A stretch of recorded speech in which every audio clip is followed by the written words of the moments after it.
नमस्कार, मैं बालकृष्ण मुले एक बार फिर हाजिर हूँ शहर के गलियारों में चल रही ताजा तरीन चर्चाओं के साथ। आइए सबसे पहले बात करते जन आशीर्वाद लेने निकले शिव की। प्रदेश के मुखिया शिवराज सिंह चौहान ने 5 वर्षों के बाद एक बार फिर महाकाल की नगरी उज्जैनी से अपनी जन आशीर्वाद यात्रा की शुरुआत कर ही डाली, जहां से वे 5 साल पहले भी ऐसी ही चुनाव यात्रा निकाल चुके हैं। शिव के मुखारविंद पर उस वक्त भी अपनी सरकार की उपलब्धियां थी और अब भी अपनी ही सरकार के किए विकास कार्यों की बानगी। बस इसमें कुछ नया है तो वो है शिव के तेवर। इस बार शिव पहले से कुछ ज्यादा ही आक्रामक दिखाई दे रहे हैं।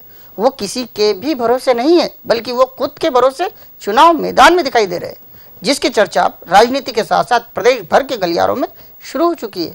कहा जा रहा है कि वाह शिवराज जी, पहले ही ओवर में कांग्रेस के हर आरोप का जवाब दे डाला, अभी तो 49 पूरे बाकी है। बीजेपी का चुनावी शंखनाद शिवराज की जन आशीर्वाद यात्रा के साथ हो गया। महाकाल की नगरी उज्जैनी से मुखिया शिवराज ने पहले बाबा महाकाल की पूजा अर्चना की और जन आशीर्वाद यात्रा की पहली सभा में अपनी विरोधी पार्टी यानी कांग्रेस के लगाए आरोपों पर करारे जवाब दे डाले। शिवराज सिंह स्पष्ट रूप से कभी आम लोगों से तो कभी अपने कार्यकर्ताओं से ही यात्रा के दौरान सीधा संवाद करते दिखाई दिए। इस बार शिवराज बड़े ही मंजे खिलाड़ी के रूप में मैदान में दिखाई दिए हैं। मुखिया जी ने प्रदेश सरकार की उपलब्धियां तो गिनवाई ही, साथ ही वो उन पर लगे सिलसिलेवार आरोपों को एक सिरे से खारिज कर गए। शिव का अंदाज बड़ा निराला था। उनकी अदाएं बता रही थी कि दुबली पतली काया का शिवराज तीसरी बार भी मुख्यमंत्री बनकर ही दम लेगा। शिवराज पूरे 50 जिले जाएंगे, यानी पूरे 50 ओवर का चुनावी मैच खेलेंगे। उन्होंने पहले ही ओवर में सोनिया, राहुल राजा, महाराजा सहित सभी पर कटाक्ष कर डाले और अपनों से मुट्ठी बंधवाकर उमा स्टाइल में संकल्प भी धरवा लिया। उन्होंने कहा, बोलो शिव का ध्यान रखोगे, कमल का ध्यान रखोगे और प्रचार करोगे। किसको टिकट मिला ये तो नहीं सोचोगे। मुझे जिताने में कोई कसर तो नहीं छोड़ोगे और अब अधिकांश समय मुझे दोगे। हाँ बोलो, हाँ तो बोलो, भारत माता की जय। शिव का यह अंदाज लोगों को जमकर भाया। शिव पूरे समय पूरी पार्टी पर भारी रहे और पूरी पार्टी शिव के महिमा का बखान करती रही। अब ये यात्रा पूरे 49 दिन और चलेगी और शिव इन 50 दिनों में हर बात का जवाब कांग्रेस को दे चुके होंगे। ऐसे में कांग्रेसियों में हड़कंप मचना तय है। वैसे फिलहाल तो जिधर देखो उधर ही शिव भैया का जादू छाने को है। लगता है बीजेपी नेताओं का टाइम मैनेजमेंट चुनावी साल के मध्य आते आते बेहद खराब होता जा रहा है। पार्टी की बैठक हो या फिर कोई भी सम्मेलन, ना तो पार्टी नेता समय पर पहुंच रहे, ना ही कार्यकर्ता। ऐसे में पार्टी का कार्यक्रम है कि अपने निर्धारित समय से कई घंटे विलंब से शुरू हो रहे हैं। पार्टी का बिगड़ेल टाइम मैनेजमेंट आम जनमानस को भी हैरान परेशान किए हुए है। प्रदेश की सत्तासीन पार्टी के लिए आम जनमानस की ओर से एक और सीख आ गई है। ये सीख है बिगड़ेल टाइम मैनेजमेंट को एक बार फिर से सुधार पर लाने की। दरअसल भाजपा नेताओं का इन दिनों टाइम मैनेजमेंट बिगड़ा हुआ है। पार्टी हर दिन आयोजन पर आयोजन कर रही है, लेकिन उसका किया जाने वाला कोई भी आयोजन समय सीमा के भीतर ना तो प्रारंभ हो पा रहा है, ना ही समय सीमा के भीतर उसका समापन हो रहा है। खास बात तो यह है कि आयोजन में ना तो कार्यकर्ता समय पर पहुंच रहे हैं, ना ही नेता। बीजेपी ने रविवार को 2 विधानसभा क्षेत्रों में बूथ स्तर के सम्मेलन किए और सांवेर में अनुसूचित जाति मोर्चे का सम्मेलन किया, लेकिन तीनों ही आयोजनों में ना तो नेता समय पर पहुंचे और ना ही कार्यकर्ता। ऐसे में गांवों से लेकर शहर के गलियारों तक बीजेपी के बिगड़ेल टाइम मैनेजमेंट की चर्चाएं की जा रही है। कहा जा रहा है कि समय निकालकर यदि आम जनमानस भाजपा नेताओं की सभा सुनने का सोच ले तो भी नेताओं के मिसमैनेजमेंट की भेंट चढ़ जाएगा। उदाहरण के तौर पर 3 सम्मेलन में पहुंचे नेताओं की समय सारणी पर गौर फरमा लें तो भी पता चल सकता है कि नेताओं की घड़ी इन दिनों किस तरह लेट लतीफी का उदाहरण बयां कर रही है। जरा सुन लीजिए। सम्मेलन प्रारंभ होने का समय 11 बजे, 12 बजे तक ना तो नेता पहुंचे, ना ही कार्यकर्ता। यही नहीं, 12:45 बजे मुट्ठी भर कार्यकर्ता आयोजन स्थल पर दिखाई दिए। दोपहर 1:10 यानी पूरे 2 घंटे 10 मिनट विलंब से अनुशासन का पाठ पढ़ाने वाली ममता मई माई यानी ताई आयोजन स्थल पहुंची। ताई से बड़े वो निकले जिन्हें झा कहा जाता है। वो 1:30 यानी पूरे 2.5 घंटे विलंब से आए। इनसे बड़े वो निकले जो खुद को इसी विधानसभा के दावेदार बताते फिर रहे हैं। ऐसे गोविंद मालू 2:45 बजे यानी 2.25 घंटे लेट पहुंचे। सदैव लेट लतीफी का मुजाहिरा पेश करने वाले मेयर कृष्ण मुरारी मोघे पूरे 3 घंटे विलंब से आए। ये देख सब समझ गए कि पार्टी के हर नेता का टाइम मैनेजमेंट बिगड़ गया है। अब आम जन सीख दे रहे हैं और कह रहे हैं कि पार्टी चुनावी साल में कम से कम टाइम मैनेजमेंट सुधार ले, वरना आम जनमानस पहले से ही आपसे दूर है और ऐसा चला तो और दूर होने में वक्त नहीं लगाएगी। एक नंबरी विधायक सुदर्शन गुप्ता की सुदर्शनी एक्सप्रेस एक बार फिर उसी गति के साथ निकलेगी जैसे कि एक पखवाड़े पहले तक चलती आ रही थी। सुदर्शन विरोधियों को कहीं से कोई भी राहत नहीं मिल पाई है। सुदर्शन जो चाहते थे, जैसा चाहते थे वही हुआ और बीजेपी के प्रदेश अध्यक्ष नरेंद्र सिंह तोमर एक बार फिर अपनी कही बात दोहरा कर चले गए, जो बात वो अपने प्रिय विधायक के लिए पहले भी बंद कमरे में कह चुके हैं। एक नंबरी गलियारों में दीदी उषा ठाकुर के समर्थक हैं कि इन दिनों सुदर्शन एक्सप्रेस के सामने जमकर डिस्को करने का काम कर रहे हैं। दीदी समर्थकों के डिस्को का पहला राउंड पूरा हुआ और सुदर्शन विरोधी मुहिम की हवा निकल गई। अब एक नंबरी गलियारों की नगर भाजपा कार्यालय से लेकर राजधानी के पार्टी कार्यालय तक एक जैसी ही चर्चाएं चल रही है। कहा जा रहा है कि दीदी समर्थकों ने मौजूदा विधायक सुदर्शन गुप्ता का विरोध कर पार्टी के आला नेताओं के सामने खुद की नेता यानी उषा ठाकुर के ही अंक कम कर दिए हैं। कहा तो यहाँ तक जा रहा है कि पार्टी के नेता बहन उषा ठाकुर को लेकर पहले से ही बेहद गंभीर हैं। उनकी आस्था, निष्ठा और समर्पण की बानगी पूरी पार्टी बखूबी जानती है और समझती भी है, लेकिन जिस तरह से दीदी समर्थकों ने चलती सुदर्शनी ट्रेन के सामने खड़े होने की जुर्रत की है, उससे उनका ही नुकसान हुआ।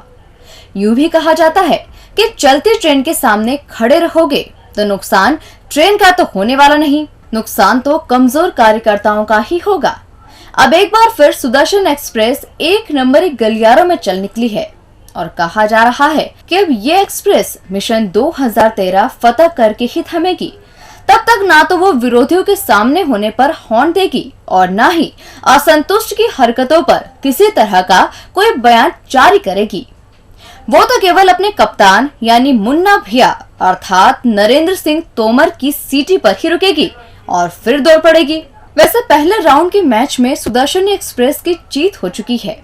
दीदी खेमा पहले जहां खड़ा बताया जा रहा था उससे कहीं निचले पायदान पर जा बैठा है, जिसकी चर्चा अब एक नंबरी गलियारों में कहीं भी सुनी और समझी जा सकती है। भाजपा और 3 के आंकड़े का आखिर आपस में कैसा रिश्ता है, इसे पार्टी को समय रहते समझ लेना चाहिए। बात अपने शहर की ही कर ले तो 3 नंबर विधानसभा और 3 के आंकड़े का अजब गजब सहयोग बताया जा रहा है। यहाँ 3 चुनावों से कांग्रेस विधायक अश्विन जोशी ने कब्जा बरकरार रखा हुआ है। अब की बार यहाँ से बीजेपी के फिर 3 दावेदार मैदान में। अब पार्टी ने बूथ स्तर का सम्मेलन किया तो वो भी 21 जुलाई, यानी आंकड़ों का योग करे तो 2 और 1 3 ही होता है। ऐसे में 3 के आंकड़े का गणित 3 नंबरी गलियारों में खासा चर्चा का विषय बन गया बिठा है। पता किया जा रहा है कि आखिर 3 का फेर आखिर है क्या। 3 का आंकड़ा हर बार सत्ताधारी भाजपा को भारी पड़ ही जाता है। ऐसे ढेरों उदाहरण हैं जब 3 के आंकड़े ने पार्टी को बाहर का रास्ता दिखाया है। इस आंकड़े को यूं भी कम से कम भाजपा के लिए लकी नहीं कहा जा सकता। विधानसभा क्षेत्र क्रमांक 3 में भी 3 का फेर है और शायद इसीलिए भाजपा हर बार यहां जज से बाहर दिखाई दे जाती है। बात राजा दिग्विजय सिंह के जमाने से करे तो यहाँ कांग्रेस विधायक अश्विन जोशी कब्जा जमाए बैठे हैं। वो 1 नहीं, 2 नहीं, 3 बार भाजपा को आसमान दिखा चुके हैं। एक बार गोपी नेमा को पटखनी देने के बाद उन्होंने बीजेपी के बाहुबली पंडित विष्णु प्रसाद शुक्ला के पुत्र राजेंद्र शुक्ला को भी धूल चटवा दी। दूसरी बार फिर गोपी उनके सामने आए, लेकिन महज 500 वोटों से हार गए। बाबा अश्विन को ना तो उमा लहर डिगा पाई, ना ही शिवराज के जादू ने इन पर कोई असर डाला।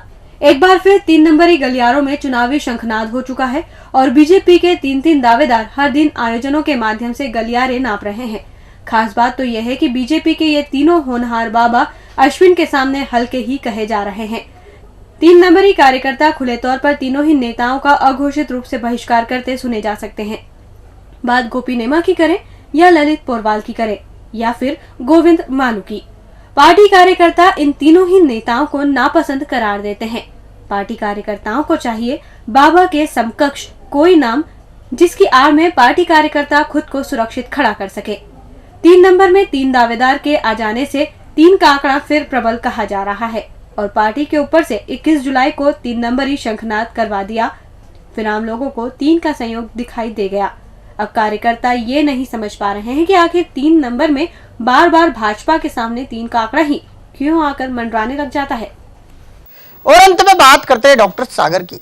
पीएमटी के फर्जीवाड़े में धराए डॉक्टर जगदीश सागर की करोड़ों की संपत्ति खाकी अभी तक उजागर तो कर चुकी है, लेकिन वो उसकी जीवन संगिनी अर्थात धर्मपत्नी सुनीता सागर और उन 28 रिश्तेदारों से कोई पूछताछ नहीं कर पाई है जिन्हें डॉक्टर सागर के रहमो करम से डॉक्टर की उपाधि मिली है। ऐसे में कछुआ चाल से चल रही पूछताछ अर्थात विवेचना पर ही सवाल खड़े हो रहे हैं। खाकी को लेकर जितने मुंह उतनी ही बातें की जा रही है और खाकी है कि जवाब देने को ही तैयार नहीं है। इंदौर रेंज के तेज तर्राट आईजी विपिन माहेश्वरी की अगुवाई में पीएमटी फर्जीवाड़े की जांच की जा रही है। इस विवेचना की दिशा क्या है, ये अभी तक मीडिया भी स्पष्ट रूप से समझ नहीं पा रहा है। यही वजह है कि डॉक्टर सागर से जुड़े इस फर्जीवाड़े को लेकर तरह तरह के प्रश्न उठना शुरू हो गए हैं। डॉक्टर सागर ने मध्य प्रदेश और प्रदेश से बाहर ढेरों फर्जीवाड़े किए हैं। खाकी परत दर परत मामले भी खोल रही है, लेकिन आम लोग इस तरह के विवेचना से संतुष्ट नहीं हैं। लोगों का कहना है कि पीएमटी में फर्जीवाड़ा हुआ है, ये बात तो साबित हो चुकी है। फिर ऐसे में खाकी आखिर क्यों उन लोगों पर शिकंजा नहीं कस पा रही है जिन्होंने डॉक्टर जगदीश सागर के साथ मिलकर पीएमटी क्लियर की और डॉक्टर जैसे पाक साफ प्रोफेशन का हिस्सा बन बैठे हैं। जब खाकी खुद ये कह चुकी है कि डॉक्टर सागर ने अपनी पत्नी सुनीता सागर सहित 28 रिश्तेदारों को फर्जी पीएमटी दिलवाकर डॉक्टर की उपाधि से नवाज दिया है, तो फिर क्या कारण है कि खाकी उनके गिरेबान पकड़कर उन्हें हवालात का रास्ता नहीं दिखा पा रही है। आम लोगों में इस तरह पूरे मामले को लेकर खाकी पर विश्वास है। प्रदेश हो या शहर या फिर गांव, सभी जगहों के गलियारों से एक ही आवाज उठ रही है और वो ये कि इस मामले में किसी भी हालत में दूध का दूध और पानी का पानी होना ही चाहिए। इस बीच सेटिंगबाजी की सुर्खियों ने आम लोगों को चिंता में डाल दिया है। सुर्खी में ही सेटिंग का आंकड़ा भी जग जाहिर किया गया है। खाकी जिस तरह से डॉक्टर सागर की बीवी और रिश्तेदारों पर हाथ नहीं डाल रही है, उससे आम लोग बेहद परेशान हैं। लोगों का कहना है कि पूरा मामला उनसे जुड़ा हुआ है। ऐसे में खाकी पारदर्शी होकर काम करे और किसी भी हाल में उन लोगों पर शिकंजा कसे जो सीधे सीधे डॉक्टर सागर के रैकेट का हिस्सा हैं। डीजी न्यूज के खास कार्यक्रम गलियारों से को आप यूट्यूब पर भी देख सकते हैं। गलियारों से के आज के अंक में फिलहाल इतना ही। ताजा खबरों के लिए आप देखते रहिए डीजी न्यूज।